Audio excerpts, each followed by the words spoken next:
Good morning, students. Today we are going to study about motor neuron disease.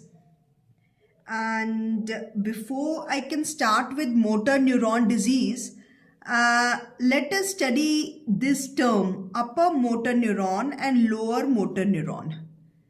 What is the difference between an upper motor neuron lesion and a lower motor neuron lesion? Once we understand this, then only we will able to understand motor neuron disease. Now, upper motor neuron lesion and lower motor neuron lesion. Now, let us see this. What is the location of their damage?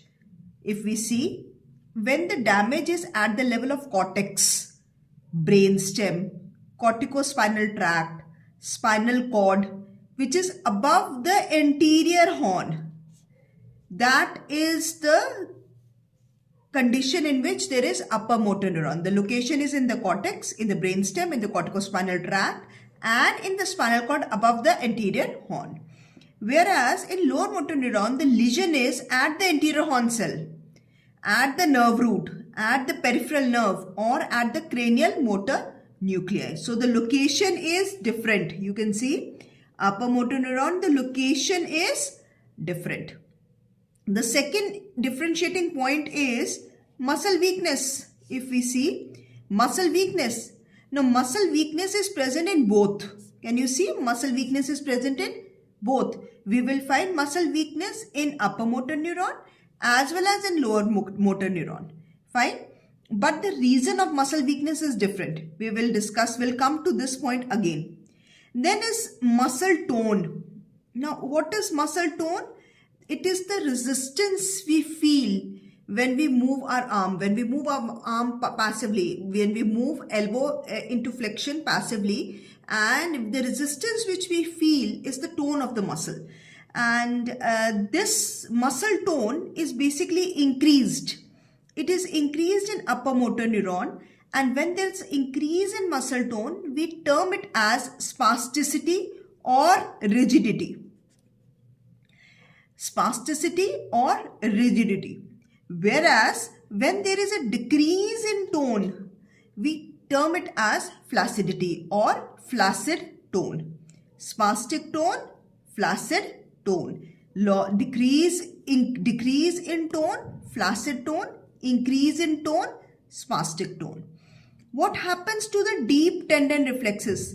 Deep tendon reflexes are those reflexes like elbow reflex, biceps reflex.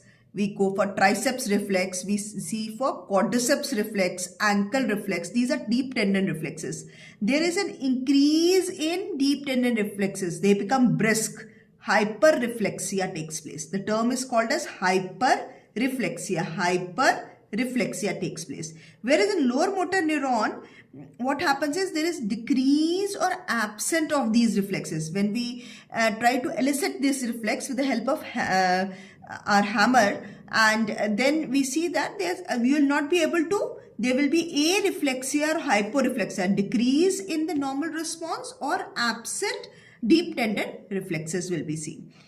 Now, one is pathological reflexes are about pathological reflex, that is Babinski sign. We have already discussed about it. Babinski sign is when we try to stroke the lateral, if this is the foot and these are the toes, and when we try to stroke on the laterals from inverted L position, we try to stroke like this, and when we stroke like this, the normal response is clawing of the toes takes place. But herein what happens is there is plantars becomes extensors. There is spanning of the toes takes place. That is said to be pathological. So herein we say when the spanning of the toes takes place, we say it as positive Babinski sign, or we say it, rewrite it as plantar extensor response. Whereas if it is clawing of toes takes place, we say that there is no pathological reflex. This is normal reflex. This is normal reaction.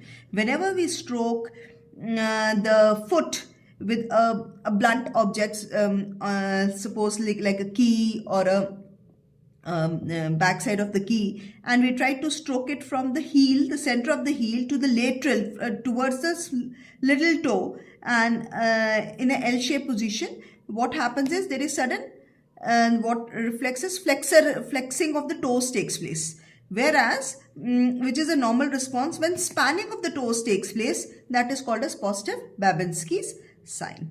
So you understood this. So what happens is other reflexes will be increased, whereas there will be a positive Babinski sign in upper motor neuron lesion, whereas in lower motor neuron lesion this will be absent. Absent we don't write, that will be normal. Fine. Now muscle atrophy. What happens to muscle atrophy? There will be muscle atrophy, that is because of disuse. I wanted to come back again. When the muscle is not being used, what happens is when the tone is high, when the tone is more, what happens that the voluntary movement is affected. We cannot go in for, it is impaired. The normal voluntary movement cannot take place. Suppose I have to grip this pen, it will be difficult for me to grip the pen. So that what will happen is it will cause disuse. I will not be able to use my muscle, and because of that there will be muscle atrophy. So the reason in upper motor neuron having muscle atrophy is mild, is because of disuse, and because of that there is also muscle weakness. You will say the muscle is also weak. But what happens over here is in lower motor neuron, this is marked muscle atrophy. That is, the tone is now, there is no tone. The flaccid means there is no tone. If the person, there is no flicker of contraction. When there is not even a flicker of contraction, what will happen is there will be marked denervation. Total weakness will be there. Muscle will be weak because there will be no, not even a grade 0 is there. Marked, and here will be mild. Fasciculations. Fasciculations, again there is cramps on the muscles, and there will be mild firing of the muscles which takes place spontaneously, is called as fasciculations, which will be absent in upper motor neuron, or it will be present in lower motor neuron. Now what is the pattern of weakness we see? The pattern of weakness we see over here in upper motor neuron is there will be a group of muscles which will be affected, or more generalized weakness will be there. More generalized kind of a weakness will be there. Herein you see that a focal weakness is there depending upon which nerve is being affected. A typical nerve, a peripheral nerve is affected. The nerve which all the muscles which has been supplied by this by the nerve will be affected in this. What about the involuntary movement? Now involuntary is muscle spasms will be seen in upper motor neuron. That is, you will find flexor spasm or extensor spasm will be there. Whereas in lower motor neuron there will be fasciculations will be seen over here. Herein spasms will be seen, herein fasciculations will be seen. Now what about voluntary movement is? There will be synergy patterns will be seen in upper motor neuron, whereas no or absent, weak or absent voluntary pattern or movement is seen. So if we can see in upper motor neuron, any injury to cortex, brainstem, corticospinal tract, spinal cord, or above the anterior horn cells will result in an upper motor neuron lesion and a pathology. Herein there is muscle weakness. The muscle tone is increased. It can be spastic or it can be a rigid tone. There is deep tendon reflexes are increased. Positive Babinski sign is there. Disuse atrophy is seen. Absence of fasciculation is there. The more generalized pattern of weakness is there. That is, general weakness of one side of the body is seen. Muscle spasm, the body assumes in flexor or extensor pose. Flexor synergy, as you have seen in stroke. Try to memorize stroke. Flexor synergy of upper limb and extensor synergy of lower limb. Muscle spasm, involuntary movements takes place. Whereas there is a typical synergy movement is seen. When you try to lift, there is a typical synergy movement which can be seen in doing voluntary movements. When we go in for lower motor neuron injury, you see that it is an injury of anterior horn cells, nerve roots, peripheral nerves, and cranial motor nuclei are affected. Muscle weakness is present. There is decrease in muscle tone, which is called as flaccidity. There is decrease in reflexes or absent reflexes. There is absence of any pathological reflexes. Muscle atrophy is marked over here. Fasciculation may or may not be there. Pattern of weaknesses according to the affected nerve. Involuntary movement of fasciculation can be seen. Voluntary movement is absent or weak. So this is how we differentiate between an upper motor neuron and lower motor neuron lesion. Fine. Now let us come back to the topic of our discussion today is motor neuron disease. Now this motor neuron disease is basically degeneration of upper motor neuron as well as lower motor neuron. It is a degeneration of both upper motor neuron as well as lower motor neurons. And it is a progressive disease. It is a progressive, that is, it progresses gradually. It is a progressive degeneration of upper motor neurons as well as lower motor neurons. This is called as motor neuron disease. I think I have made the definition is clear to all. Fine, the definition is clear. The motor neuron disease, it is the progressive degeneration of both upper motor neuron and lower motor neuron. So we have now understood what is upper motor neuron and what is lower motor neuron, and herein both the symptoms will be there. So it becomes very difficult to diagnose this condition. Why so? Why? Because both the features will come. UMN features will also be there and upper motor neuron features will also be there. Fine. Now let us see how these features are. So if we can see, define it. Now if you can see for yourself, I think it is not visible very nicely over here. So I will try to mark it very well. Now if you can see, this is a brain, and if you can see for yourself, yes, I think it will be visible now. This is motor cortex. This area is motor cortex. Fine. And this is midbrain. This is, if I can show you, the pons. This is medulla.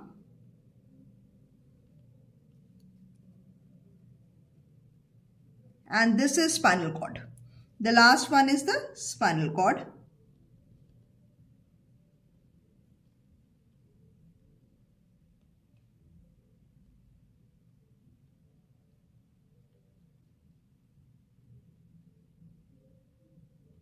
Okay, this is the spinal cord. Now, if you can see, this is the motor cortex. Fine, midbrain, pons, medulla, and this is spinal cord. I think this will be now visible easily to you. Now, if we can see, this is a pathway we are seeing as from the motor cortex, from the motor area, and we can see this is a frontal lobe. From the frontal lobe, from the this tract, or we can say we have pyramidal tracts also with us. This is basically corticospinal tracts or pyramidal tracts. They are there. This track is coming and this is going down, and you can see these tracts. This is passing through midbrain, pons, and medulla. We will be tracking this. Now this is passing through. This becomes corticobulbar. Bulbar means it is passing through the nuclei which are there in the level at the level of pons and medulla. So the part of this tract which will pass through the nuclei forms the corticobulbar pathway. It becomes a corticobulbar tract or pathway. So you can see this one is passing through the midbrain. It is then passing through the nuclei 1 and nuclei 2 of pons and medulla. So this is called as this is called as, till the time it reaches to this nuclei, it is called as corticobulbar pathway. And these are the nuclei. You can see the cranial nuclei. These are the cranial nuclei. So you can see the one track which is going down, it is the corticobulbar pathway. It is then moving towards this nuclei number 7 of the facial nerve. fine, at the level of pons. It is also the second part of this tract is moving down, and at the level of medulla, it is going to the nuclei number 11, fine. And then the third tract which is running, it goes down and decussate. Decussate is crossing the midline. Can you see this is the midline? I've tried to show you like this. This is the midline. Now this is crossing the midline, fine.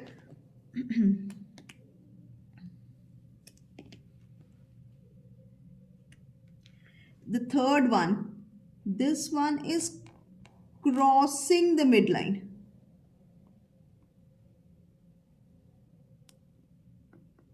It is crossing the midline and it is going here as laterocorticospinal tract. It is crossing the midline and forming, there is a decussation of the corticospinal tract, and it is reaching up to the laterocorticospinal. When we see the section of the cord, herein you find this is the gray matter, this is the white matter, and here you see the lateral corticospinal tract. It is giving to the fibers to the lateral corticospinal tract and going up to the anterior horn cell, and it is going to the anterior horn cell.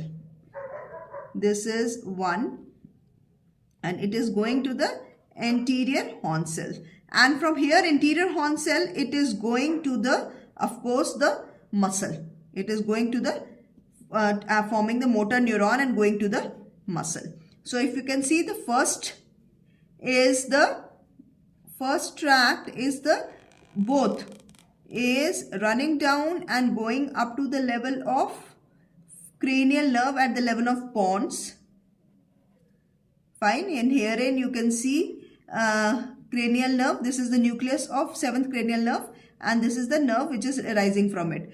The second tract is also moving down and reaching up to the level of medulla, where you can see 11th cranial nerve nucleus is there, and herein the nucleus or the nerve is running out. And the third tract is running down. It is going decussating and passing through the lateral corticospinal tract and reaching the anterior horn cell, where it is then converted into motor neuron and then supplying the muscle. So why are we reading all this? Why it is important for us is, this is because now here in motor neuron disease, the pathology can be anywhere around this tract. First pathology can be at the level of motor cortex itself. This results in, that is the part of frontal lobe, which is responsible for our thought processing. So what happens is, if the frontal lobe is getting involved, there will be before the precentral gyri, not the postcentral, the precentral, the frontal lobe is involved, that is before at the level of precentral gyri, there will be frontal atrophy which takes place, and this is called as frontal dementia, which will result in, first is frontal dementia, fine, that is frontal atrophy can happen. I am trying to say, see what is motor neuron disease. Now the motor neuron disease is the pathology anywhere here. There will be anywhere here in the tract. First deformity is if the frontal at the level of precentral gyri, if the motor cortex is getting involved, this will result in motor atrophy and resulting in frontal dementia. Now if you come to the second part, herein both, I am taking the first two. This was again 1, 2, 3. The first two track is called the corticobulbar pathway. Now if the pathology comes around this corticobulbar pathway, the condition is called as pseudobulbar palsy.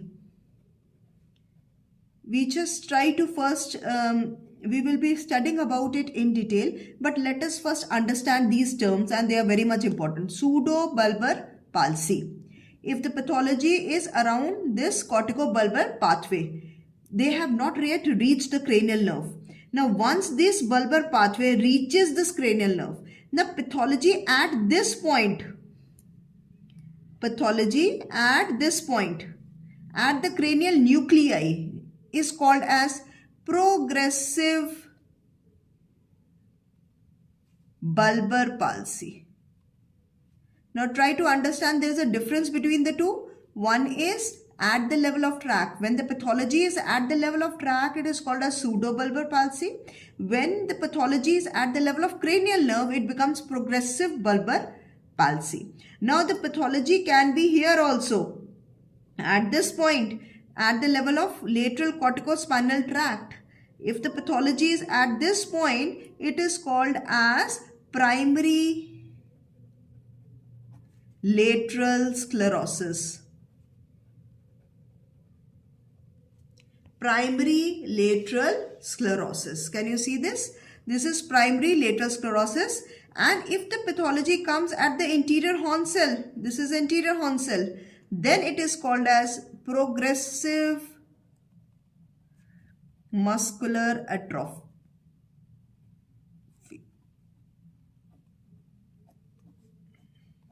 Fine.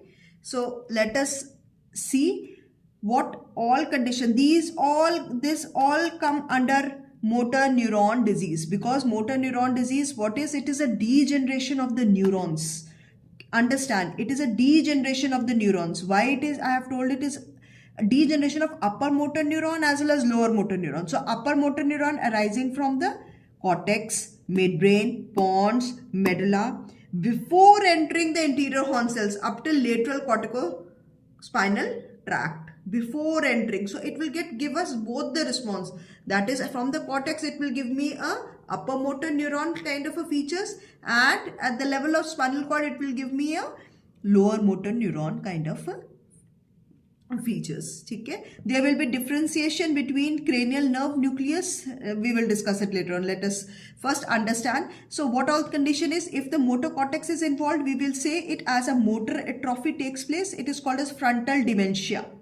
Second stage is when corticobulbar pathway is involved. We will define it as pseudobulbar palsy. When the cranial nucleus is involved, cranial nerve nuclei is involved, we will say it as progressive bulbar palsy. When the lateral corticospinal tract is involved, we will say it as primary lateral sclerosis. And when there will be anterior horn cell is involved, we will say it as progressive muscular atrophy. Fine. So this all condition comes under motor neuron disease. Fine. I hope you are well versed now. You understand why these terms are there. Depending on the site of the pathology, we name this. It is frontal dementia, pseudobulbar palsy, progressive bulbar palsy, primary lateral sclerosis, and primary muscle atrophy. Now, the clinical presentation can start up with any of them. The clinical presentation can start up with any of them. And it may progress and get to all the features can come, all the clinical features can come, but it can start up with any of them. It can start with similarly as progressive muscle atrophy, or it may start as progressive bulbar palsy, and then it may progress further. Fine. So depending, the pathology can start from anywhere. It can start from here also, it can start from here also, it can start from here also, and it will progress then. Then there is a progression which takes place. Now, if we see the clinical features, or let us see first the epidemiology. Now, if we see the epidemiology of this is, now you see the incidence is 2 per lakh per year, where male and female 1.5 to 1 is the ratio. Age of onset is 55 years and mean survival rate. Can you see the mean survival rate is only 3 years. Mean survival rate is only 3 years. Now, if we see the etiology, now it is said that it has got genetic cause. Ideally, this is under study itself, but we have seen that there is only 20%. In 20% cases, it is genetics is the cause. Now, it is seen that there is mutation of SOD1 gene. SOD1 gene. Now, what is SOD1 gene? It is called as superoxide dismutase. Superoxide dismutase gene. Now, what this gene does? This SOD gene is important in removing the toxic superoxide radicals. And converted into a non-harmful substance. Now, if there is a defect in SOD enzyme, it will lead to accumulation of this superoxide radical and cause anterior horn cell death. The pathology can start from death at anterior horn cell, that is in the form of this. As we have discussed in this, as we have discussed over here, fifth point, it can be as a progressive muscular atrophy. Can you see this? There is a defect at this point. Now, what we see is, now in genetic, there is a mutation of SOD1 gene, and in 20% of condition, this is seen. It is also seen some viruses. Those who are suffering from polio or HIV are more prone to develop motor neuron disease, or those who are having toxins such as lead and manganese and selenium toxicity or poisoning have more chances of development of motor neuron disease. Fine. Now coming to clinical features. Now clinical features is important as such because at onset there will be these clinical features are there. It is asymmetrical weakness. 75% patients will have asymmetrical weakness and wasting of extremities. We will try to find out the reason. Then there will be investigation. Asymmetrical weakness is there because mixing of both the signs will be there. Fine. So asymmetrical weakness and wasting of extremities is seen in 75% of cases. In 25% of cases, pseudobulbar features are also seen. 25%. That is dysphagia and dysarthria, slurred speech and unable to swallow. There will be palatal weakness will be there. And only 3 to 5% frontal dementia is there. Can you see the 3 points? There will be asymmetrical weakness in 75% of cases, 25% pseudobulbar feature will be there, and frontal dementia will be in 3 to 5% conditions. Fine. So this is how the onset starts.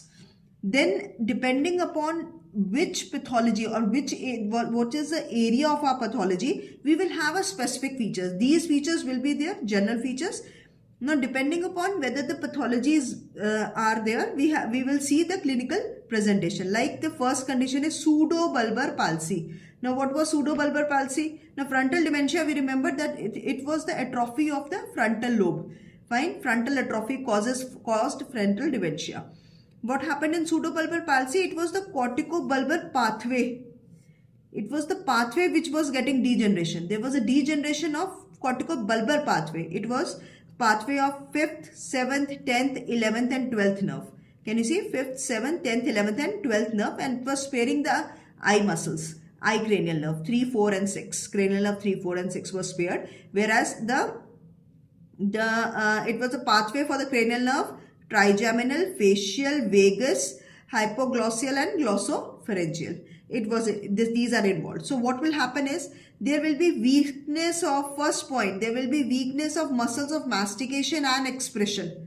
That is, you can see chewing muscles will be affected and expression, those involved with facial expression will be affected. Difficulty in chewing will be there. Expressionless face will be there. Fine. Jaw jerk will be exaggerated. Gag reflex will be brisk.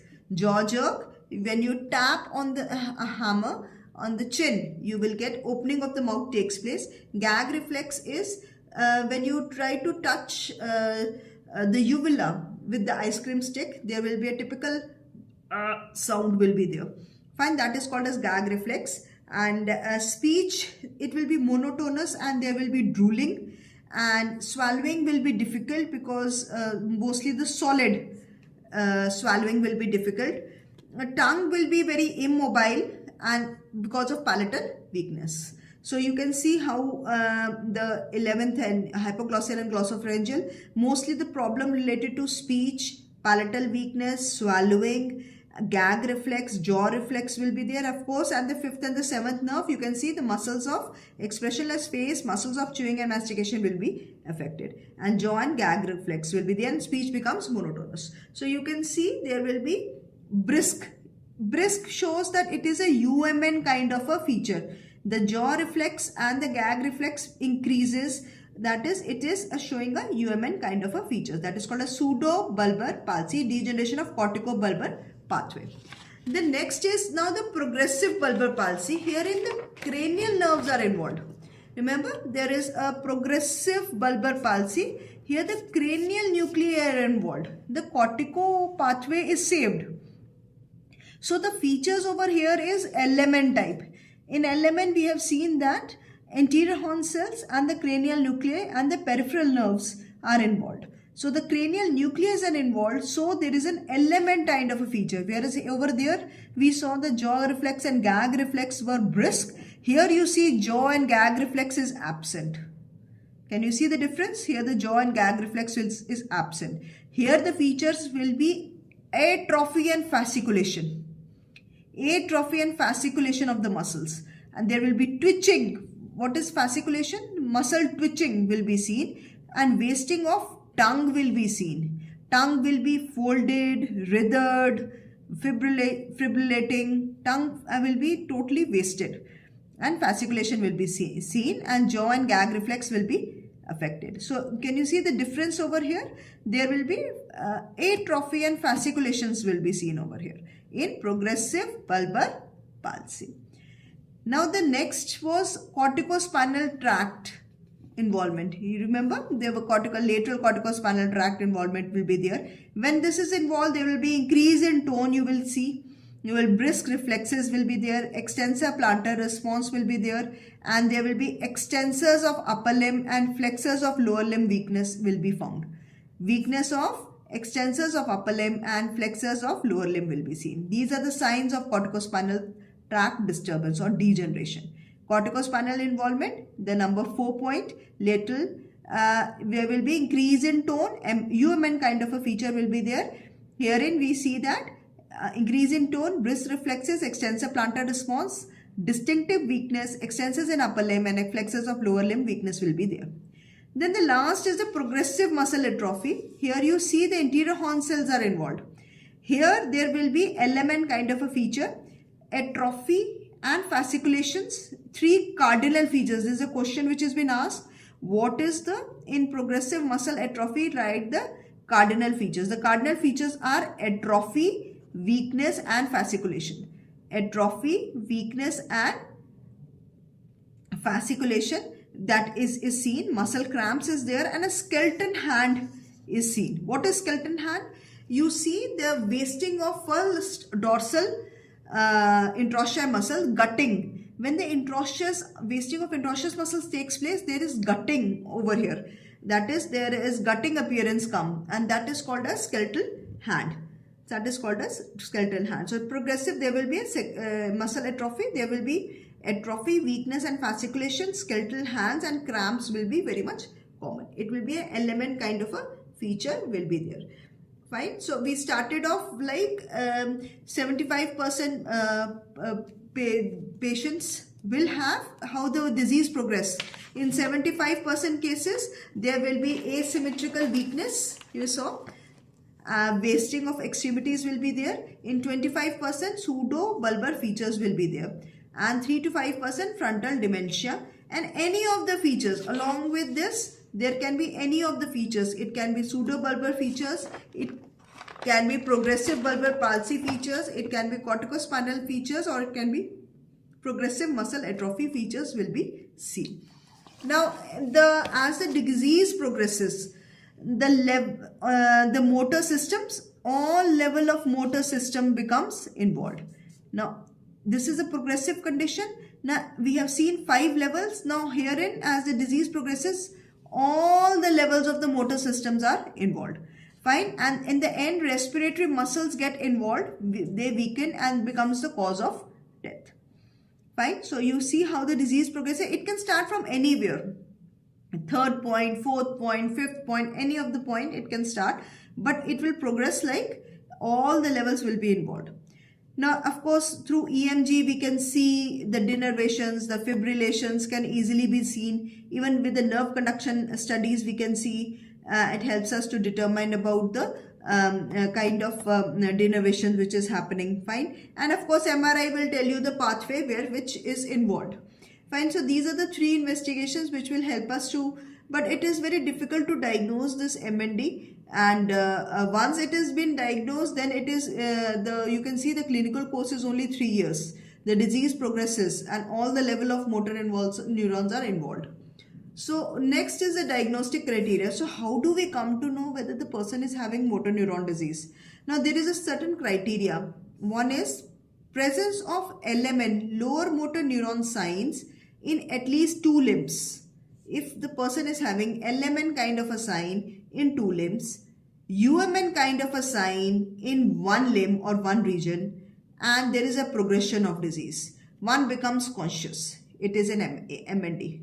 Fine. When the low motor neuron sign is in 2 limbs, upper motor neuron sign is in 1 region, and there's progression of disease, then we say that we should think of MND. But you have to check 2 things also. There should not be any sensory involvement. There should be absence of sensory signs or neurological splinter disturbances. There will be no neurological splinter disturbances or any sensory signs. And if the person is having LMN kind of a sign in 2 limbs, UMN kind of a sign in 1 limb, and there's a progression of disease, this becomes the diagnostic criteria of MND. Fine. This is the diagnostic criteria. Now, what is the treatment? Basically, we go in for a symptomatic treatment as the disease progresses. If the person is having dysarthria, speech assessment, and then communication aids are being given. If there is aspiration, is percutaneous endoscopic gastrectomy, that is PEG is given. Nutrition, calorie deficit takes place, then diet is taken care of. Muscle weakness, again physiotherapy rehabilitation with splintage and walking aids are given. Respiratory failure, we go in for mechanical ventilators to assist in breathing. So this is, we don't have a specific treatment for it. We only treat symptomatically. This condition is only treated symptomatically, and PT plays a very crucial role because there is wasting of muscles and increase in tone takes place. It helps to increase the longevity of the patient. With good rehabilitation, the longevity of the patient increases. So it becomes a very crucial, PT plays a very crucial role in it. So that is why MND is very much important condition. So now MND, that is motor neuron disease, it is progressive condition where there is deterioration of upper motor neuron as well as lower motor neuron. Both the neurons are affected. So when we have seen, there are 5 conditions to it. Frontal dementia is there. Then there is progressive bulbar palsy. Then there is pseudobulbar palsy. There is then lateral corticospinal tract, where we can say primary lateral sclerosis. And then there is muscle atrophy.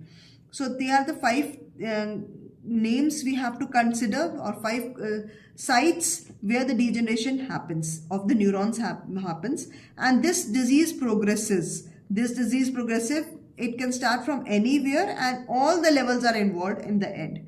So we have seen this, how all the levels are involved, what are the clinical features we can see, and what is the diagnostic criteria, and what is the treatment. I hope by going through this topic and going through this video, you will have a brief idea about motor neuron disease, and comment section is open for any of your doubts. Thank you.